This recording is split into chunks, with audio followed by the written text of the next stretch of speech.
What's up, Ham Fam? Hope everybody had an amazing Thanksgiving weekend. We are into episode 10, which is bonkers to me. Right? I literally have zero concept of anything. Well, we just got back from Victoria, so we did a mini getaway, and it was amazing. Again, had zero concept of time. Woke up whenever I felt like No it. kids. No kids saying, I'm Best hungry, part. I'm bored, I'm bored. whatever. And it was just nice. It was really, really nice. And even just to sit for a couple hours to do nothing was super amazing. I know. And just to piss Har off, there would be days where I'm like, I'm bored. just in case you didn't miss Jaden enough. Well, it's funny because as I was away, I obviously, a day or two in, you kind of miss I miss my little guy, even though he's like way taller than I am. He's still my little guy. And funny, the guest that we currently have here with us today, I had an experience where my son called me over the weekend and he was frantic. He was crying. He was cursing. He was just saying how much he fucking hates his dad, that he doesn't give a shit to see him ever. So I asked him what was going on, and they had like this big explosive argument. So I asked him like what happened, and he's like, every time he says something to me, he just chirps and chirps and chirps, and he just doesn't leave me alone to give me my space. So one thing is, I don't know how to diffuse this situation when I'm not there, and also how to calm him down. So I was like, oh my God, why can't I just talk to somebody right now to tell me how to diffuse the situation? So today, they're probably going to help me, tell me how to diffuse that situation. Yeah, so I was there when she was going through it. And I was like, yelling. Oh my God, thank God we're having Jo and Lara on the show because I can't take this anymore.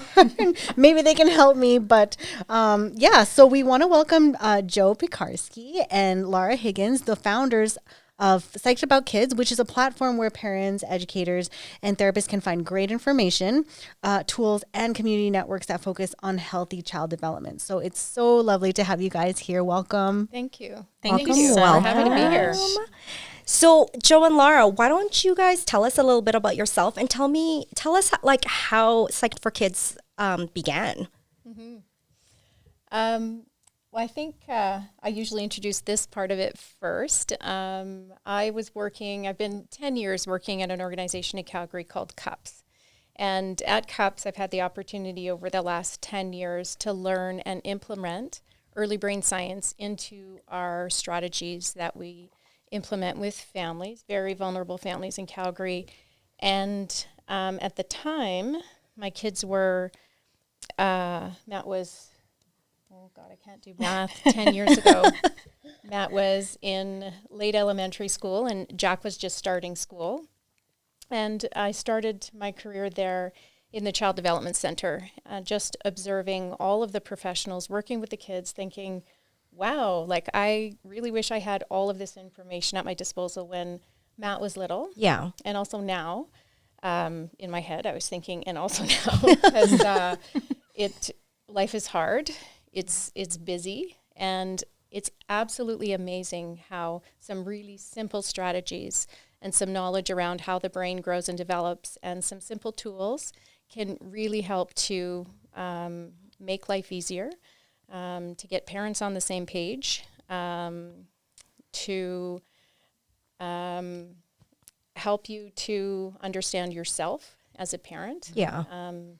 I learned over time that self-reflection really is the absolute number one thing that I wish I had when we first had Matt. Mm-hmm. We were clueless, and we didn't put a lot of thought into purposeful parenting strategies, and I don't even think they existed back then. He's 21 now, so 21 years ago, we didn't talk about feelings or the core story about how the brain grows and develops. So I was working there for 6 years before I met Jo, and Jo is magic with kids. They call her JoJo, and she's basically the child whisperer. Ooh. And to learn all about how the brain grows and develops as a parent, and then to start implementing it, and then to meet somebody that just lives and breathes it and implements it without thinking is absolutely amazing to see her work. So I approached her and said, This is really important information. You're genius and gifted with these little muffins. Tooting my horn over. It's so true, though. Do you babysit? Because Jojo doesn't know this yet, but she's on our speed dial. What's your phone number? No, just kidding. Jojo should be on everybody's speed dial. Oh, jeez. So that's where then I approached Jo and said, we really benefit from this ourselves, but how can we get this out there so that everybody gains some knowledge about early brain science and that knowledge translation that happens between the academic piece and implementing it. nice. Well, thanks for that introduction, Laura. Jeez. It's funny because you say that I implement all these strategies effortlessly, but it took me a long time to get to where I am today. And I bet it did, yeah. So a lot of practice, a lot of education. I am obsessed with early brain science. I started in the field of child development as a behavioral therapist.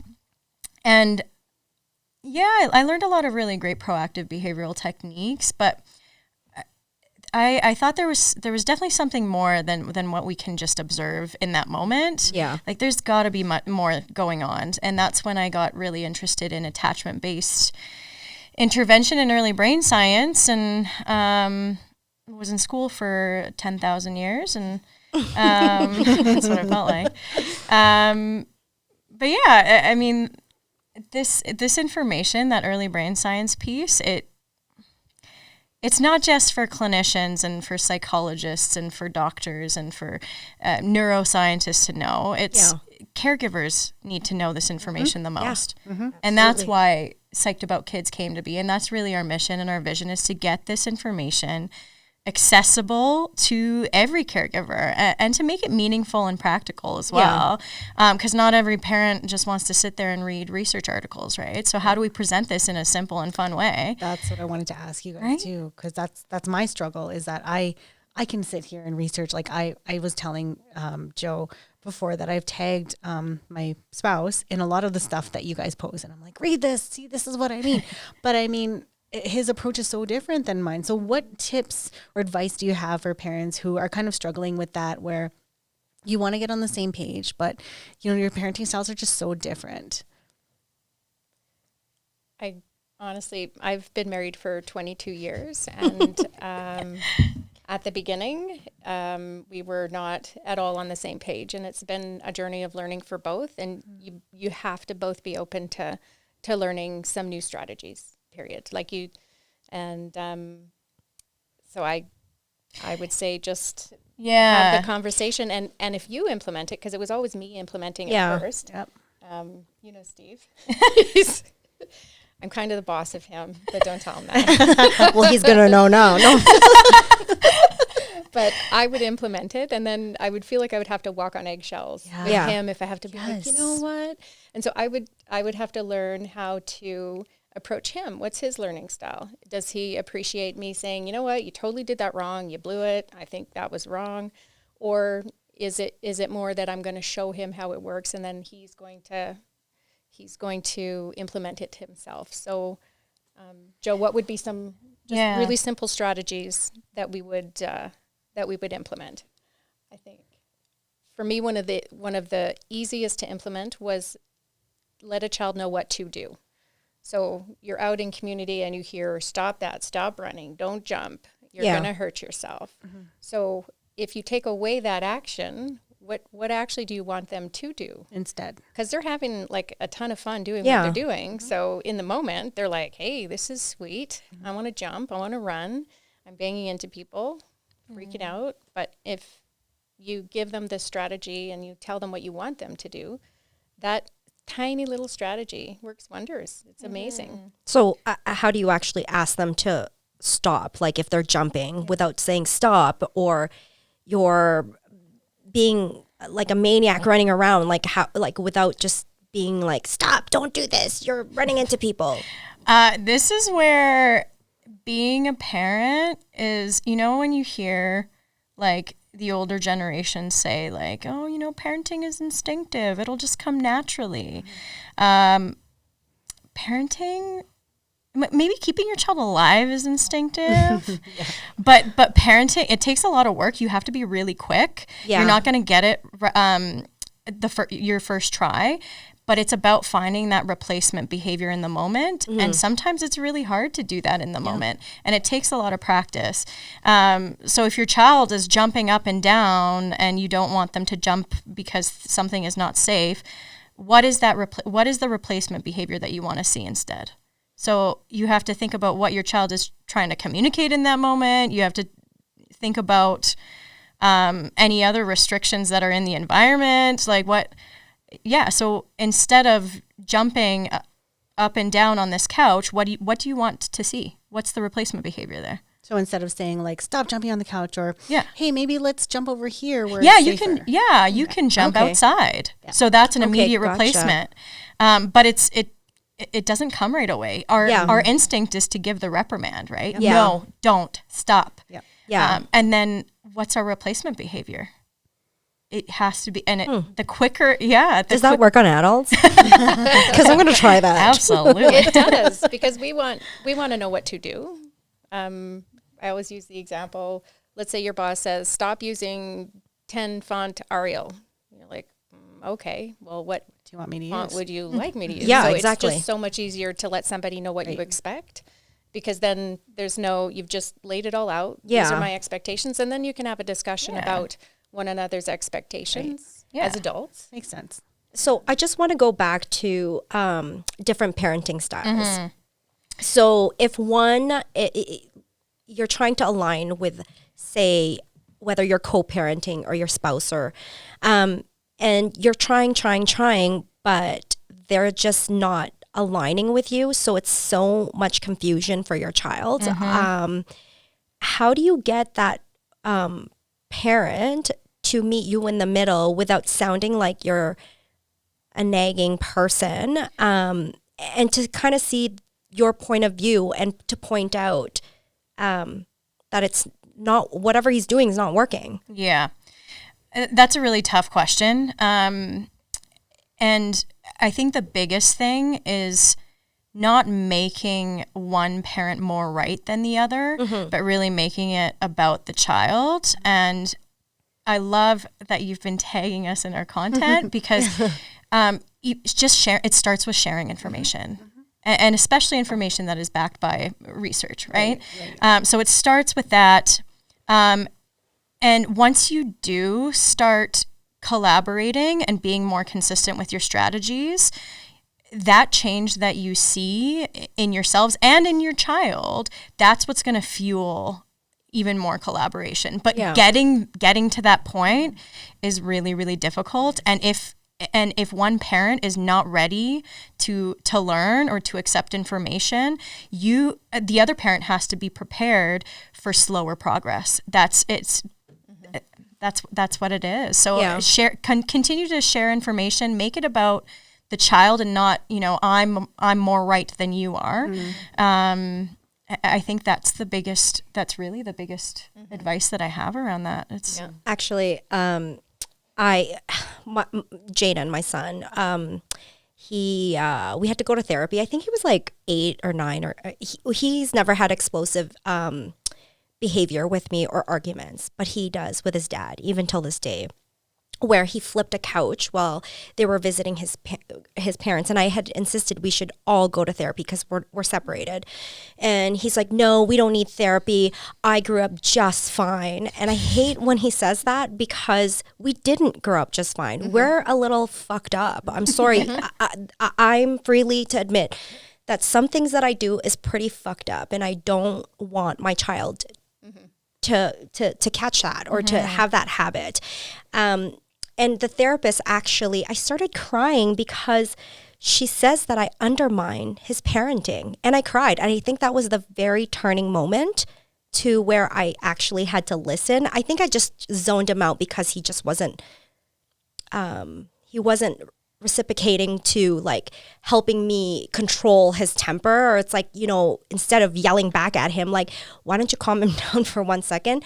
You take the narrative of it because you're the parent, like diffuse the situation. I feel like they go from like 0 to 10 and then a million I think that the point that you're making right now is huge, and you need to so whoever it is, your partner, your co-parent, whoever it is, you need to model and you need to create the environment that you want your children to have with your partner. Yeah. So validating them, making them feel safe and secure and in themselves and as well. I think that's really, really important. So you need to model what you want your partner to model to your child. You need to create that environment too. Yeah. And that's really hard to do when, especially if it's an ex-partner and everything they do triggers you, right? Yeah. So but what's the how do you differentiate between undermining and kind of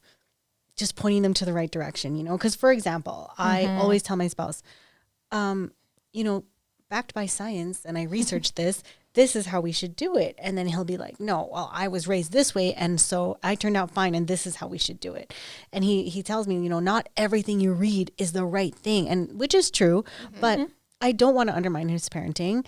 I did apologize, and I said, okay, if you want to parent her that way, then that's fine. So sometimes he'll do it, and I'll just be in the background like cringing, like, oh my God. Do you feel like you have to be consistent if that's what you're going to do as like, whether it's disciplining, do you find that you have to, if you say you're going to do that, you should be consistent? Yeah. I think there's no perfect interactions between two parents and the child ever.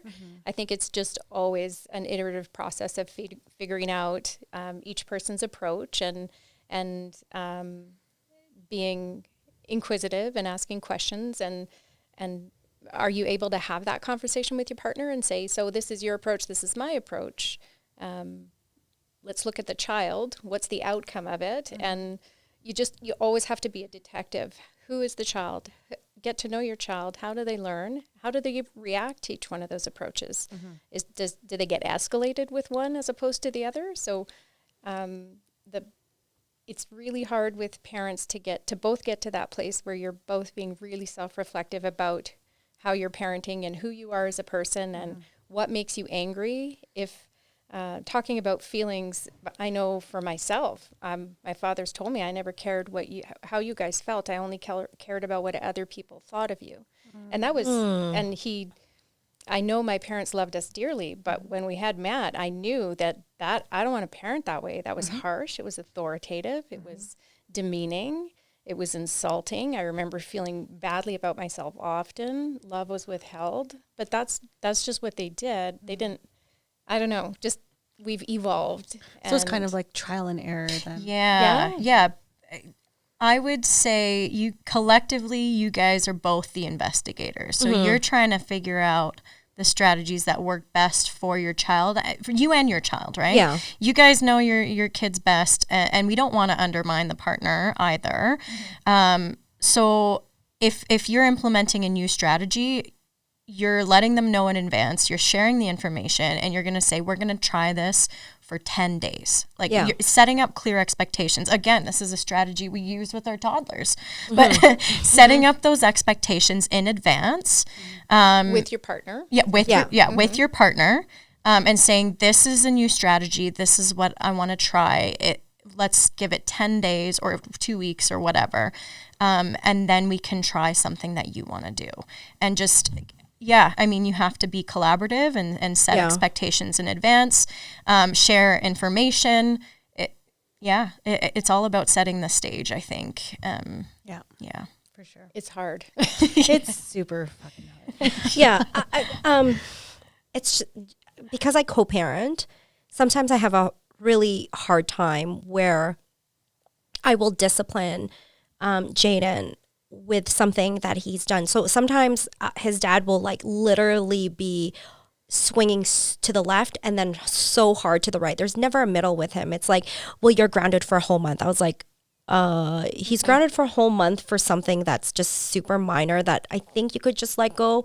And then all of a sudden something that he did, like whether he didn't do something that he was told to do for school, that was like such a small fraction. It's like grounded for 2 days, but then he forgets that he's grounded, or he'll just say, whatever I do at my house is what I do. Whatever you do at your house is what you do. So it's inconsistent. Which is inconsistent, and it's really frustrating. So because I can dominate like a conversation. I can dominate, like I will just how can I have a better approach with him, with more of a calm, clear, and concise message to allow him to be like, listen, like, let's meet in the middle.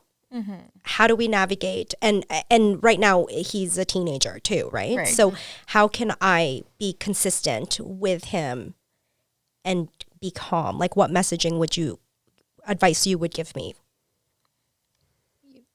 You have to know how to be calm. So we have calming strategies for children, but then as a parent, do you guys have? How do you stay calm? How do you guys do you guys have an advice to make an adult stay calm?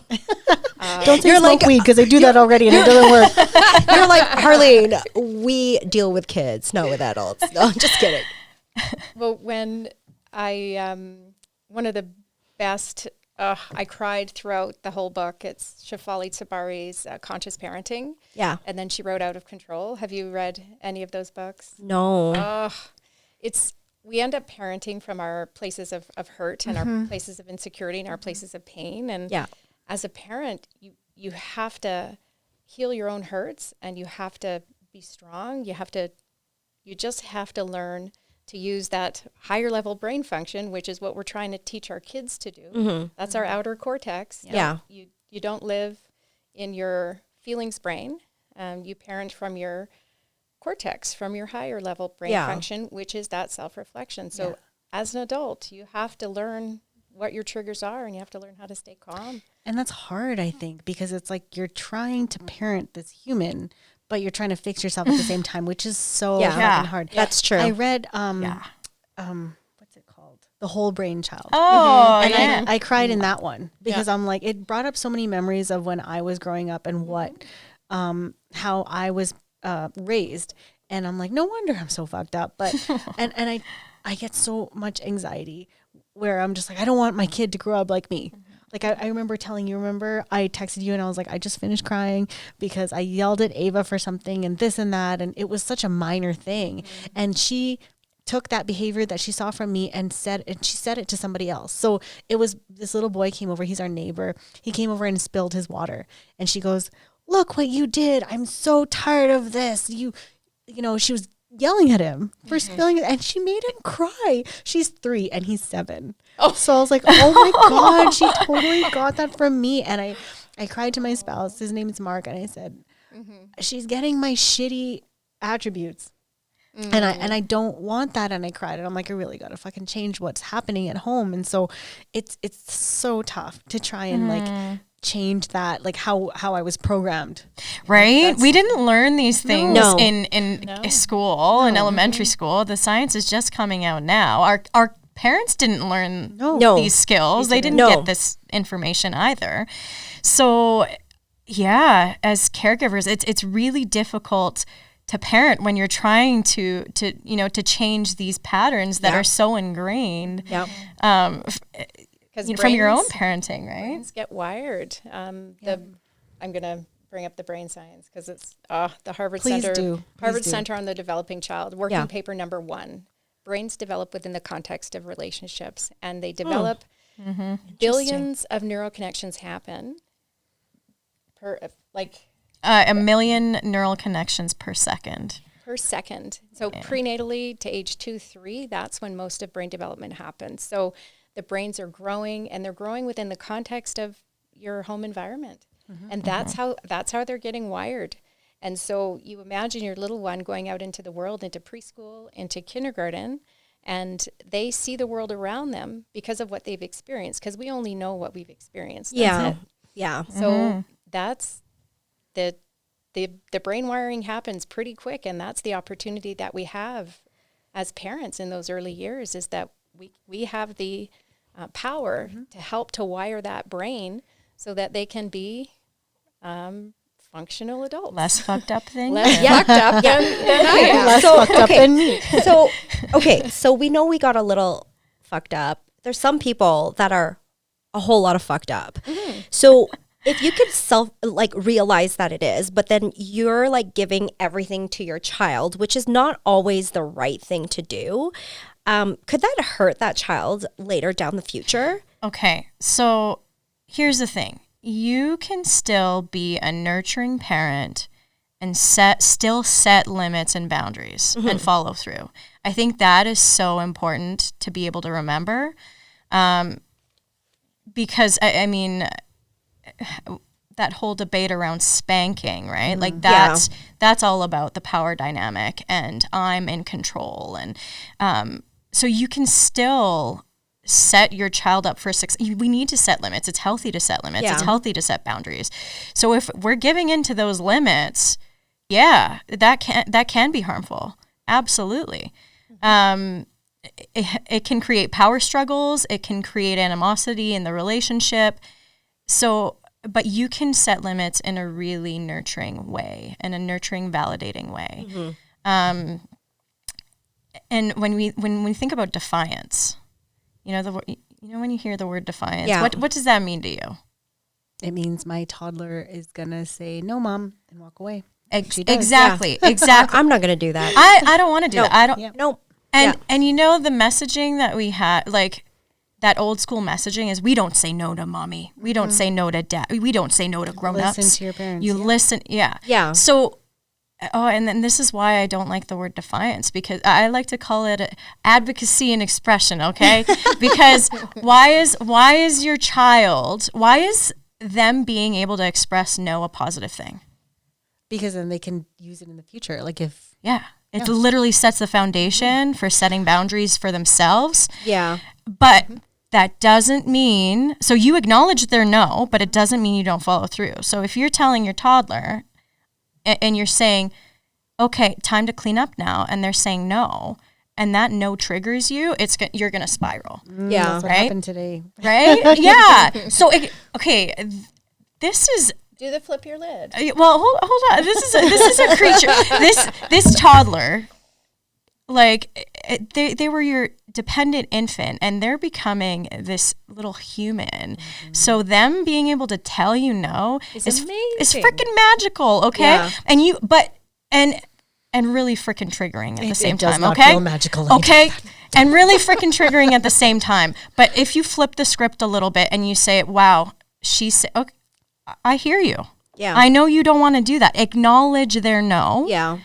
But we're still going to clean up, because our brains don't work well when there's chaos or when there's mess. Yeah. And then when there's a no after that, what do? You follow through.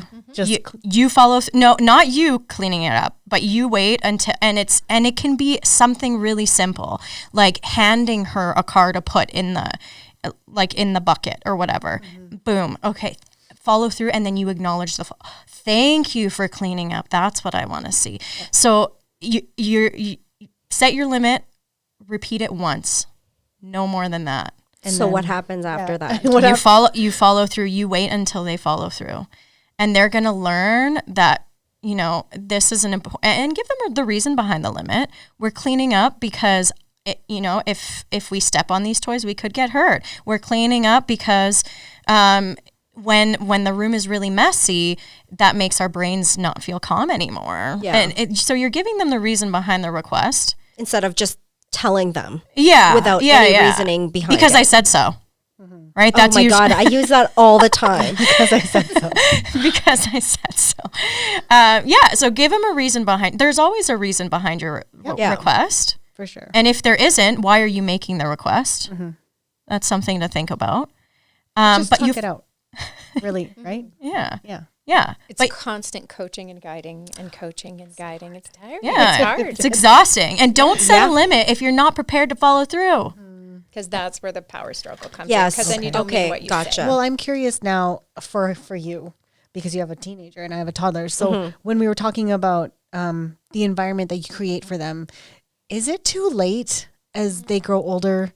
Yeah. Let's as say an as adolescent. Jaden is 14. Yeah. Like, would you say it's too late to set that precedent and be like, set your expectations and this is how he's going to turn out into his adult years? Or because when I was reading about like the brain and how long it takes for the frontal lobe to develop, it isn't until like 25.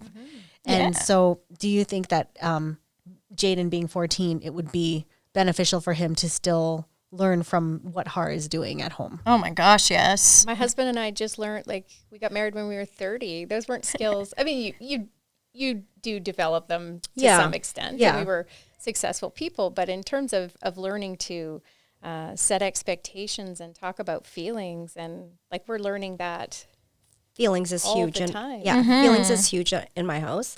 But for Jaden's dad, not so much. And I felt bad when I said to him, "You're just like your dad," which was probably the wrong thing, but you weren't allowed to express. Like, I mean, I met his parents and they do that with my child. So how can I tell them, like, hey, don't say shit like that to my, like, okay.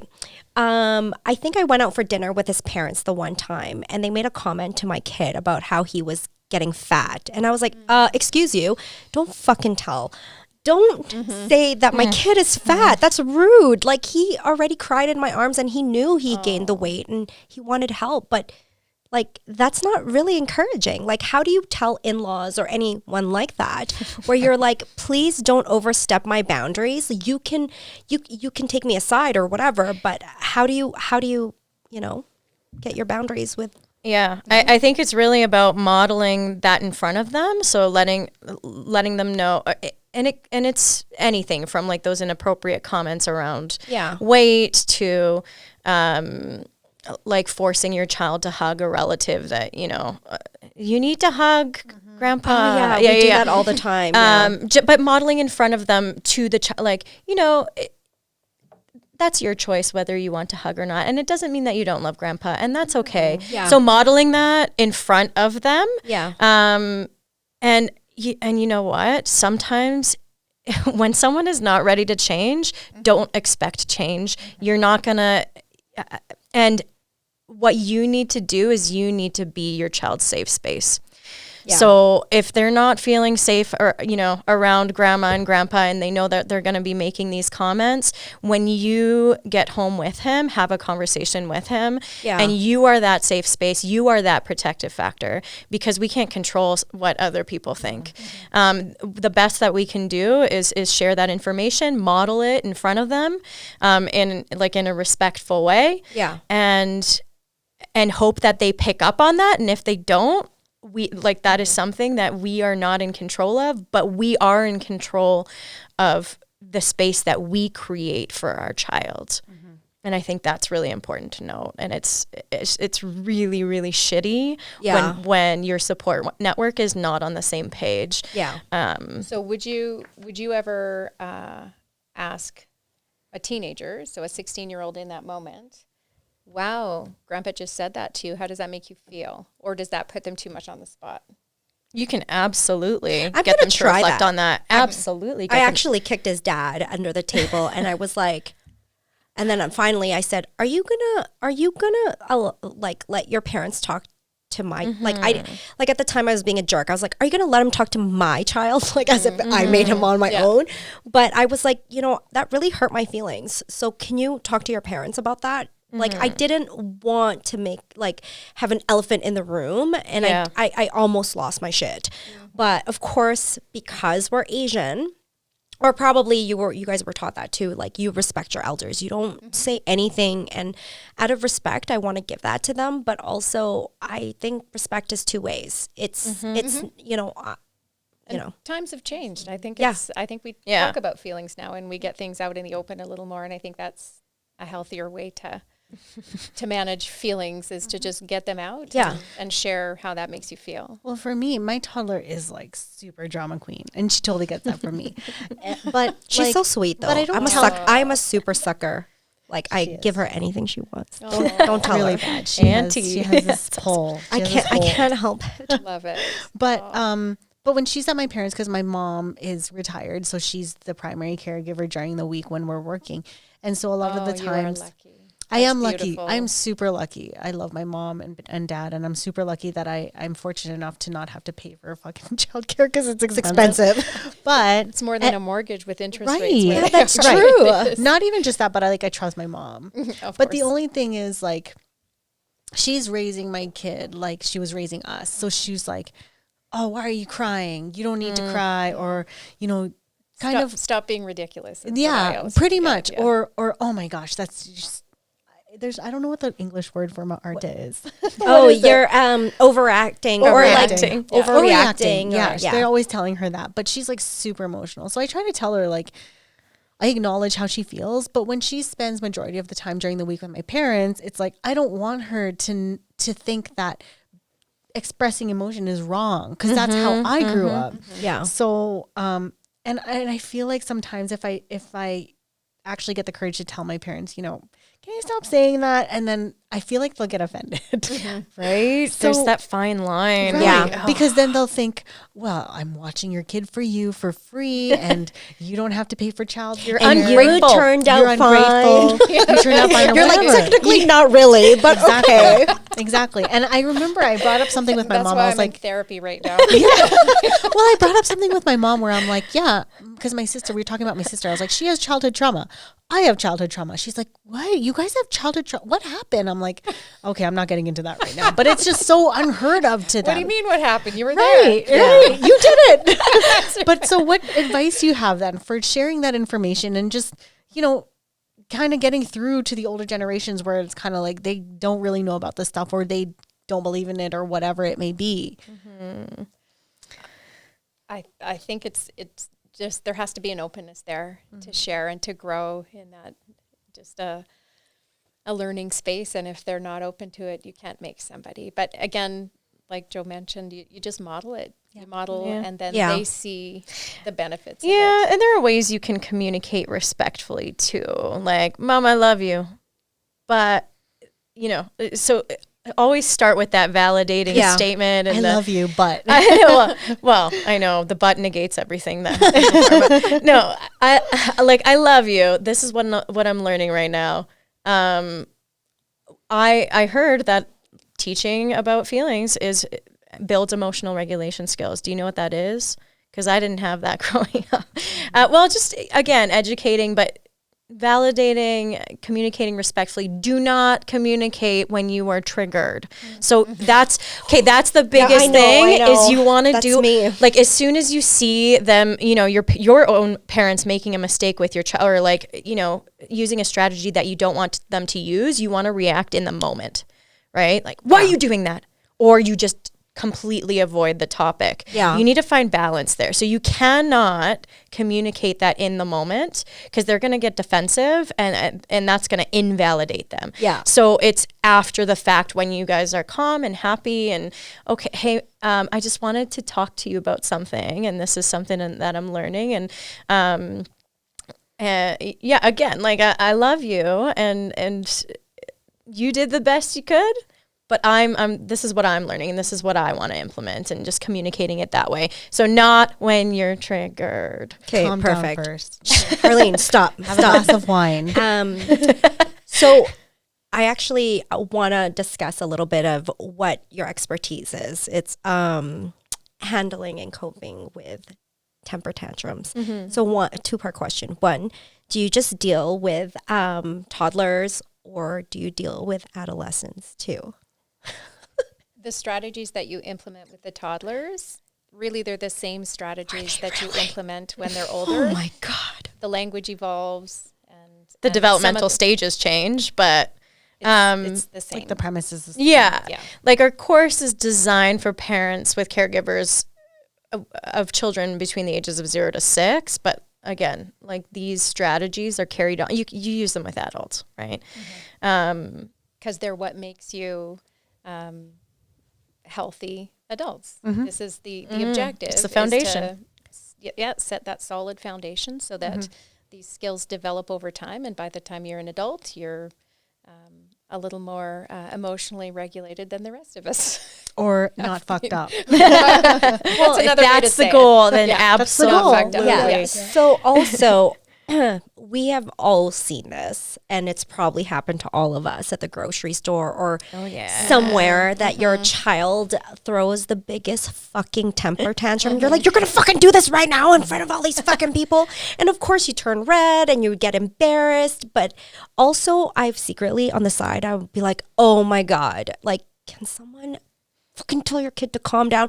Although, you know what, I'm just like, okay, you know what, just be patient. I won't even make a comment because I've been in that situation. So what advice could you give to people when they, like, whether it's a friend or a family and their kid is having a temper tantrum, like, what can you do to support that particular parent at that time? That's a good question. And tantrums in public are really not about the child, they're about the caregiver. So again, it's about your own level of regulation. So if you're picking up on everybody staring at you and judging you, because we know that they are, and they're assholes. Yeah. If you're picking up on that and you cannot regulate yourself in the moment, then maybe it's about moving to a safer space. So, okay, I need to move right now because I'm going to lose it. I won't be able to regulate my child because I'm shaking. Yeah. So that's about moving to a safer space, whether it's outside the store, the mall, the library, whatever, or your car.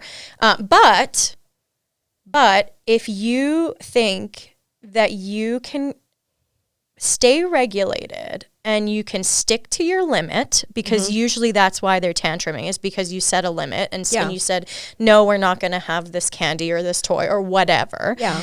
So if you can stick to your limit and if you can stay regulated, then absolutely wait it out. And if you think that, the judging assholes around me are not going to affect me, then you wait it out and you ride that wave until they're calm, and you acknowledge they're calm, and you follow through with that original limit, and then talk about, again, redirect them to what's going to happen when you get home. Yeah. So when we get home, this is what you're going to do. So for all the people who are watching this in public, whether it's a friend who's with you, if they let them, I think the biggest advice here is get them to gauge what your regulation is, right?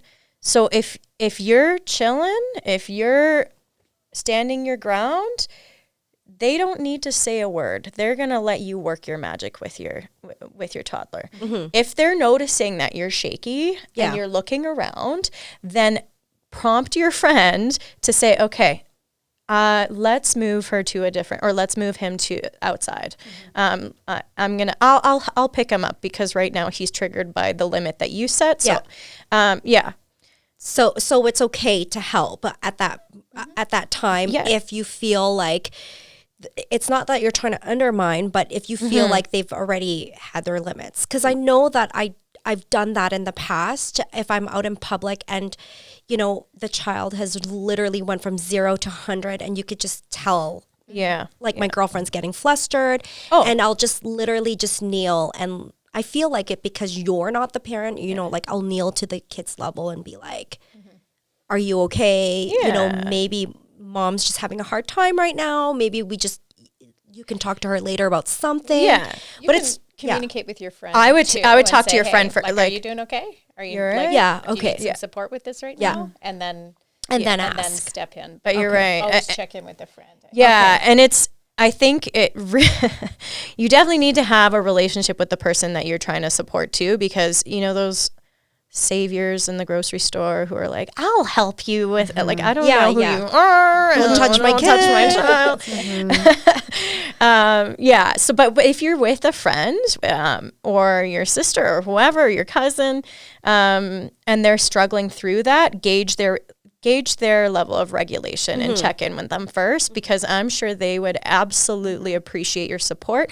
But you're right, we don't want to undermine that. Like people get scared to wait it out. Yeah. And they want to interrupt, like, oh, okay. Right away. Yeah, right away. Yeah. So, and that's another big thing is if your friend, if your whoever is chilling and they're waiting it out, let them wait it out. Yeah. With their child, and Yeah. don't try to jump in, because that could dysregulate the situation even more. Yeah.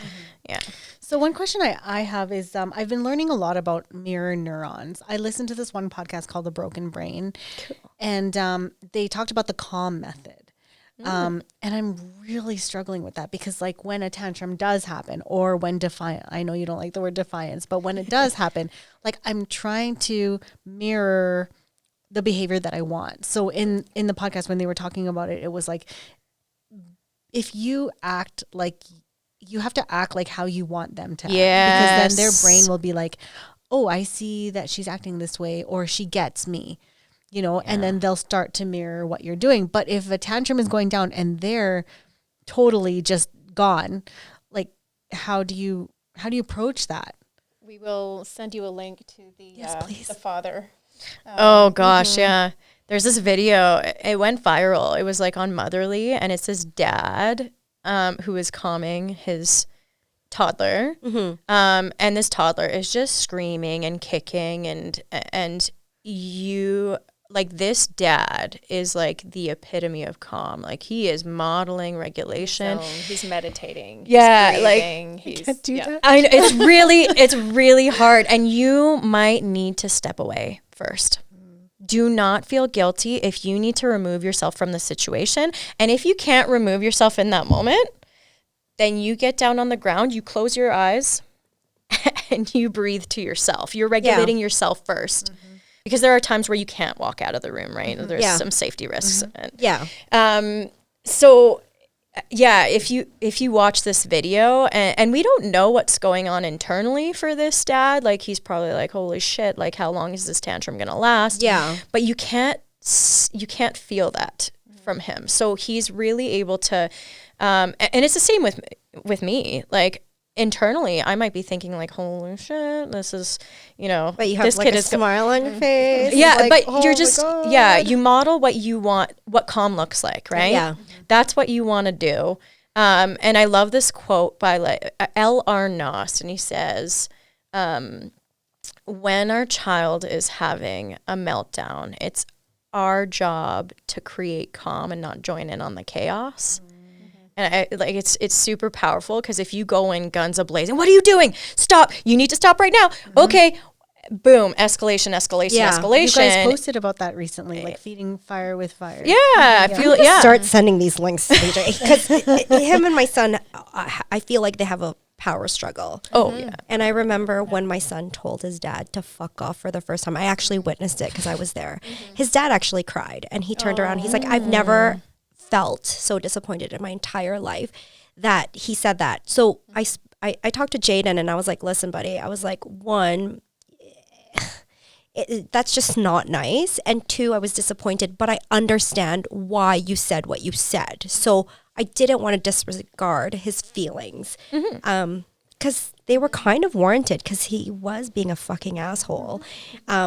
Wow, buddy, you sounded really upset right there. What was going on for you? Yeah, so really I ask just the said question. it was, I understood, but he should have chosen different words instead of the fuck you, because that is a very strong word to say to your parents. So I guess it's right then what you guys are saying, where the different methods I can do with my toddler heart can also do with her 14-year-old, because it's like universal. Yeah, you acknowledge the emotion behind the fuck off or fuck you. Yeah. So like, hey, you're really pissed off right now. yeah. How do you communicate it better? Yeah. I find that if I'm super high strung, like he will too. Although like I feel like my son is a lot more scared when I'm calm. Like he Silent treatment. I never try to give him the silent treatment, but when I just tell him like I have no words to even say how I feel with your actions. Like I'm speechless. And he Is that calm though? yeah, the way that I'm saying it to him, I just Saying tell it him is calm, saying it's calm. but is it? Like I just really didn't know what to say because I was super disappointed. And usually I'm really high strung when I get upset with Jaden. It's like 0 to So you're expressing your disappointment in a calm manner. In a calm manner. Yeah. So I try to just not have like one tone up with him, and I find that he really self-reflects, and it's been working. And then he'll apologize, because I mean, I'll apologize when I know that I'm being an asshole because it was really not warranted to go from 0 to 1,000,000, and I'll know that instantly in the 10 minutes that I'm having an argument with him, and I'll apologize. Usually parents don't apologize. That takes a lot of courage to do that. And I hate to be wrong, but I had to, because, and I even said to him, I was like, he'll come downstairs, his dad will make him apologize, and he'll go, sorry. And I said, oh, I don't want the apology. Apologize to me when you actually mean it. So it's fine if you're still upset and you feel like the apology is not warranted, that I'm okay with that. But I do feel like he goes back and self-reflects on it. So I'm super happy that he can be. And I always tell his dad, don't ask him to apologize, or I will never tell him, go apologize to your dad. You have to want to apologize. Yeah. Oh, yeah. Absolutely. Yeah. And like you mentioned, I mean, caregivers don't always know how to even model that repair, their own apology. So when they mess up, right? So when they raise their voice or give a consequence that was like completely unreasonable, or slam the door or whatever, it's really difficult for caregivers to say, hey, I was wrong in that moment. Right. Yeah. And I think it's so important to be able to model that to your child, because forcing that I'm sorry or that apology is so ineffective. But if they see you modeling that to them, they're going to come to you independently and say, hey, like, I'm sorry for my decision. Yeah. Like, you can't force somebody to be empathetic. No. And I like, I'm sorry for. Yeah. So what was it that don't just say you're for? sorry, because I could say sorry for anything, but you have no idea what it is, because I don't even know what I did wrong to hurt you. So reflect on what it was that you're sorry for, and give that reason. And then, I think that's. I also feel like, because I was like emotionally fucked up as a child, and then I feel like it translates to my adulthood, because I'm like, why do I do that? Why do I do that? Why am I da-da-da-da-da? You know, I feel like I'm so in a battle with myself of not screwing my own child up, that it's just like a tug of war between not me and him, but me and me. Because I'm like, is that the right thing? Is that, you know what I mean? And I'm just like, I always tell my child, you didn't come with a manual. So I'm gonna still screw up with some things, but be patient with me as I'm being patient with you. I don't know all the answers. So I'm super thankful that he's overall, you know, teenagers are teenagers, but I'm grateful for like him just, you know, communicating a lot of things to me, because not a lot of teenagers are as communicative as my kid. That's huge if teenagers will talk. Yeah, and that's the thing, is that you have to model that you can make mistakes. Yes, like we were talking human. Exactly. And we were talking about, just before we came in here, about how parents, like being kids of immigrant parents, they never apologized, because it was all like, I didn't do anything wrong because I'm the parent and I'm right. But we really want to change that narrative, where it's like, if you want your kid to know that it's okay to mess up, tell them that you mess up and it's okay. Like, you know, and that's how we learn. So we have to set the boundaries, and those are our sort of the bookends. These are our expectations, but then within that, make some mistakes. Yep. And you can come to me. %. Yep. And we'll work through it, because the only way we're going to learn is when we make those mistakes. Exactly. And those are teachable moments. We actually want mistakes. Right. Not huge hurtful ones, but you but want just some. to grow too, right? Like, you know, even the experts in the field make mistakes. Right? And I yelled at my partner the other day for like picking up the wrong noodles, and I teach this shit for a living. So like, so it's frustrating when you're talking to an adult about it. Yeah. Well, her and I knew that along the road, on this podcast, we wanted to have people on the show with this kind of expertise. So we've kind of reached out to our listeners and asked them, like, do you have any questions? Like, is there something that you're really dying to know? So we did have a poll today. Unfortunately, I don't know if you guys saw it, but we posted it kind of late. But we did have some good emails from our listeners from before. And we were like, oh, this is good. We should save them for when we actually have experts on the show, because I don't know how to fucking answer this. So Not an expert here. no. So we decided to save it for today. So we actually have some audience questions that I'm going to read, and hopefully you guys can help out. Okay. So these are going to stay anonymous. So we had one listener write in.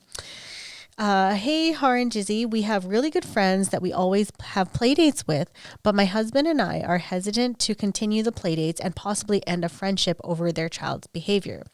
There have been numerous occasions where this child has hit my child, and I've heard this child say inappropriate things that I'm afraid my child may end up picking up on or acting the same way as this child.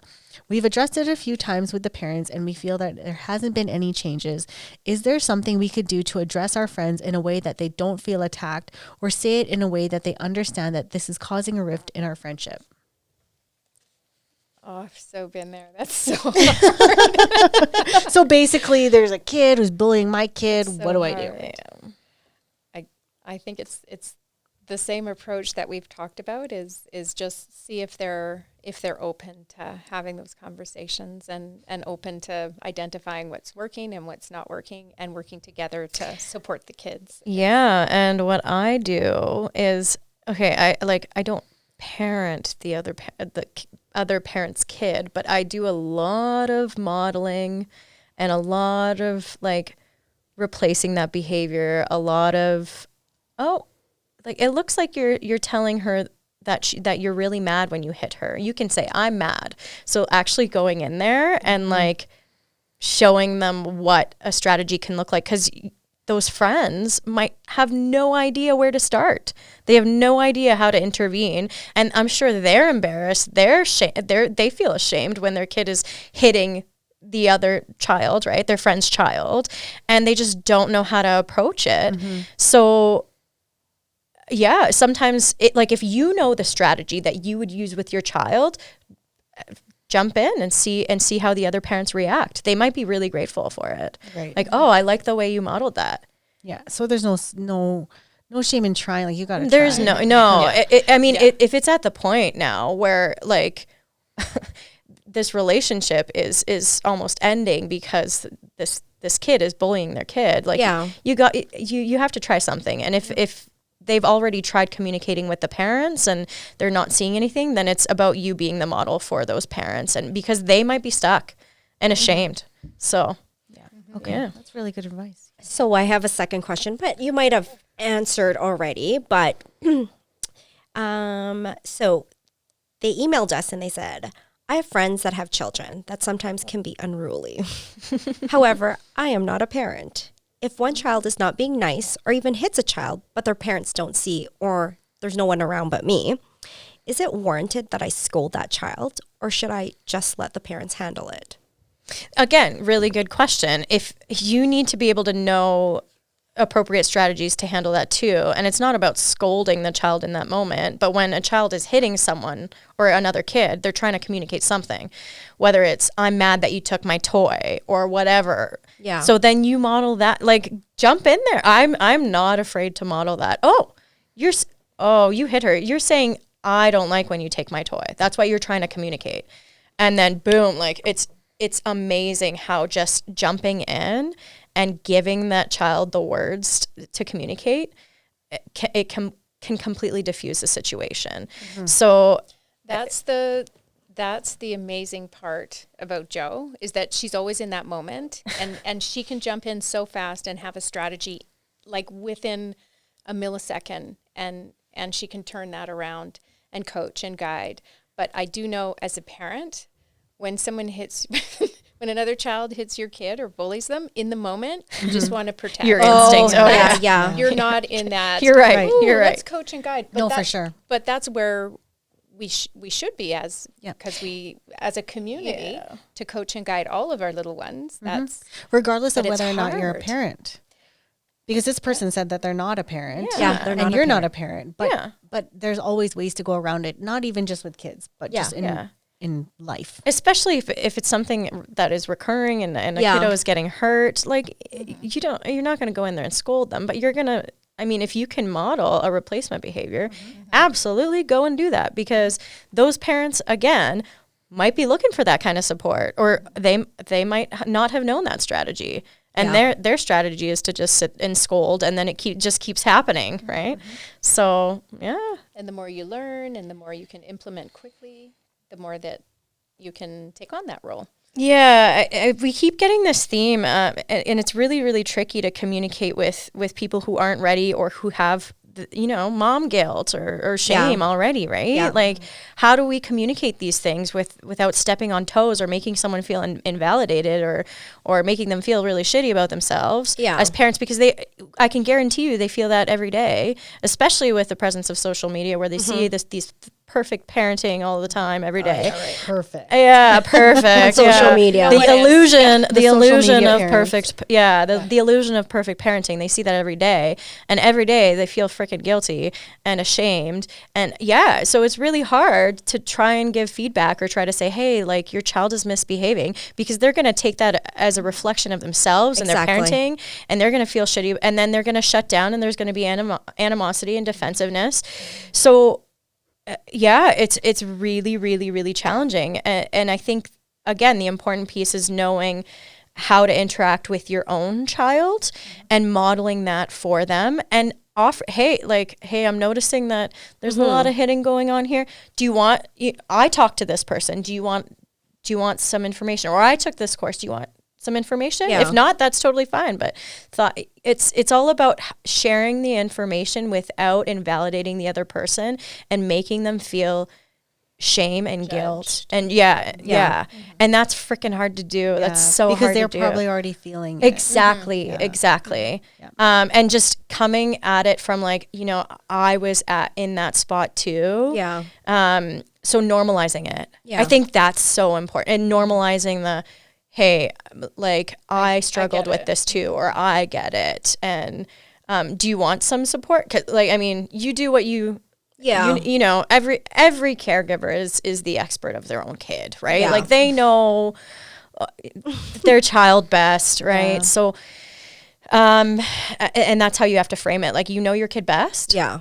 But I feel your struggle. Like, I get it. And if you want some more tools, this is where you can go. So again, it's sharing information in an empathetic, validating way that doesn't bring shame or #mom guilt. Yeah. So I can be like, I know Jo and Lara. Do you want their numbers? It's on my speed dial. Hold on. I got her on the line right now. Do you want to talk to her? So, Jo and Lara, I know that you guys have an upcoming workshop called Taming a Tantrum. Could you tell our listeners what they can expect out of this course, and when does it start?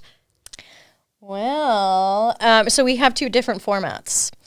So we have the live webinar, and we're partnered with Mummy Connections, and that's how you guys, I think, found us, right? So, so we do our live webinars there. So if you're the type of person that really wants kind of that. The live, like, you have all these questions you want to ask, then that's the route you want to go. But if you're looking for, if you're that busy, like, mom or dad, or that wants new information, but just it's really, really hard to commit to that, that particular time or whatever, even 90 minutes of, like, getting a sitter, or, when your partner's at work, that's a struggle. So we also have a self-paced online course. So you can log in, you can finish it at your own pace. You can do one lesson a day, one lesson a week, however you want to do it. But it's the same information presented in a different. The course is a little bit more detailed. Yeah. But yeah, it totally depends on the format that you really like and your learning style. What's covered in this? Is it just taming a tantrum? Yeah. Everything we talked about pretty much. Well, yeah. And we use like a multi-level approach. So like a 3-level approach. Of course, we talk about, the brain science piece. We talk about our own self-reflection and knowing our own triggers, because we weren't taught that when we were younger, right? So, 95% of the time we don't even know what our own triggers are, right? We talk about parental empathy, and then we go into our like 3-level approach. So we call it the ABCs of taming a tantrum. And we talk about A strategies, B strategies, and C strategies, right? And A strategies are all about, A stands for anticipate and be proactive. So caregivers come to me and they're like, hey, how do I deal with my kid's tantrum? And I always say, how are you setting the stage? How are you being proactive? So that we see less frequent tantrums. And that's where caregivers struggle, is setting that stage and being proactive. And that's a really strong focus in our workshop, are those A strategies. And those are the strategies you use daily, even when you're not seeing outbursts or meltdowns. You use them every single day. Yeah. And we talk about routine and setting family rules, and talking about feelings, and teaching coping strategies and all that. So all of those are A strategies. Then we talk about our B strategies, which we talked about a little bit in this episode, and it's really about being the teacher and finding that replacement behavior right away. Yeah. So those are our B strategies, and our C strategies, that's the calm together protocol. So what does that look like, right? So lots of really practical, simple strategies, and we use that 3-level approach, and yeah. Awesome. That sounds like some really good information. And we're going to actually put the link for our listeners as well. So that's awesome. Yeah. Well, thank you so much, Jo and Lara, for sharing your expertise with us. You know what? I have a teenager, but I learned so much today. So thank you again. Yeah. And your Instagram is super, super helpful. Like, I'm always looking at it. And like I said, I'm always tagging my partner in it, but it's like, keep doing what you're doing, because I'm sure you're helping millions. So is it just so are you guys just on Instagram? Are you guys on Facebook? We're on Facebook, we're on Twitter. Yeah. Cool. Okay, awesome. Okay, cool. Well, we'll throw all your handles on all our socials so that everybody can check it out. We're just going to tag everybody. Perfect. Perfect. So thank you so much, Lara. Thank you, Jo, for your time. That's a wrap for us here on episode 10. I hope you guys enjoyed it and that you learned quite a bit, because I know I did. Yes.